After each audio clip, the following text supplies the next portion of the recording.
McNamara, it's my wife Alice McNamara, might say, well, what's that all about? You know, but deacons in the Catholic Church are allowed to be married, okay? If they're married before they become deacons. And deacons, more or less nowadays, do baptisms and, witness weddings for the church. That's our main basic function. We're helping people at helping Mass and going out visiting people in the parish that need help. So welcome to Sacred Heart.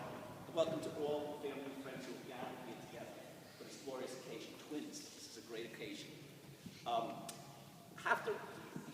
As great as it is for these two children who are going to be baptized, it's also great for the Catholic Church because we get two new members into it. Okay? And the thing is, they will not remember this day, but those taking pictures will remind us of this day. And, everybody here along the road of life, their journey of life, should remind them the great importance this day is all about. But we'll reflect on that a little bit in the little reflection I'm going to give in a little while. Okay. We start off by asking the parents a couple of questions. So I ask Jennifer and Michael, what name do you give your children?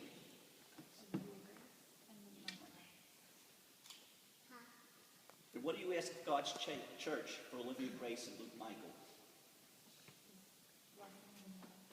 Blessings and love. Right? Okay. You have asked to have your children baptized. In doing so, you're accepting the responsibility of training them in the practice of the faith. It'll be your duty to bring them up God's commandments as Christ taught us, by loving God and loving our neighbor. Do you truly understand and clearly understand what you are undertaking? And now I ask the sponsors. We have Robert and Sarah. Okay. And we have James and Patricia. Okay.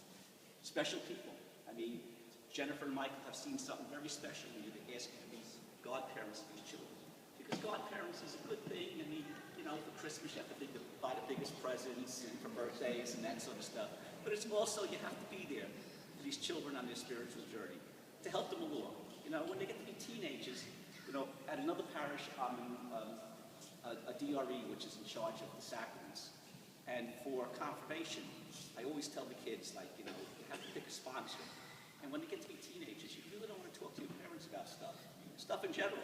So you have to fall back on somebody, an adult that you can kind of look up to, an adult that could kind of help you with some issues that you want to talk to your parents. So keep that relationship alive with the children as they grow, so they'll be able to turn to you. When it comes to confirmation, when it comes to teenage years, they'll be open to talking to you and feeling comfortable with you. I'm going to ask you some questions too. Are you ready to help the parents of this child in their duty as Christian parents? Yes. Olivia, Grace, and Luke, Michael, the Christian community welcomes you with great joy. In its name, I claim you for Christ our Savior by the sign of his cross.